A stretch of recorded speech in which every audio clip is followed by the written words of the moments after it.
In today's video, I'll share with you the one thing that affects your ability to communicate effectively with your colleagues. Frankly, this might be the most important video you'll watch this week because it's the foundation for all professional communication, whether you're speaking with your colleagues, with your patients, or to your audience members. So all you really need to do is focus on communicating diplomatically with your colleagues. Some important things you really need to keep in mind is that diplomatic communication is very polite and indirect, so you're going to be using more words to get your point across. Also, keep in mind that there are varying degrees of how diplomatic you can be and how diplomatic you want to be. So knowing this, make sure not to make the mistake of being overly polite in situations where it doesn't serve you. For example, let's say you're in a meeting and you have an important thought that you would like to add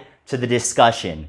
Instead of being extremely indirect and asking, "Would I be able to add one more thing, please?" you should actually be more direct and say something like, "Excuse me, I would like to add one more thing." This is because asking gives the person that you're talking to an opportunity to say no, while making a more direct but still diplomatic statement will allow you to say what you want to say. So some great advice to immediately become a more diplomatic communicator is to avoid negative adjectives. What I mean by this is, instead of saying something like, "I think that's a bad idea," you can avoid using the word bad, which is negative, and say something like, "I don't think that's such a great idea." Another stupid, simple, but crazy effective tip I'll leave you with to sound more diplomatic is to use modal verbs like would, may, or might. So for example, let's say I'm in charge of organizing a Congress,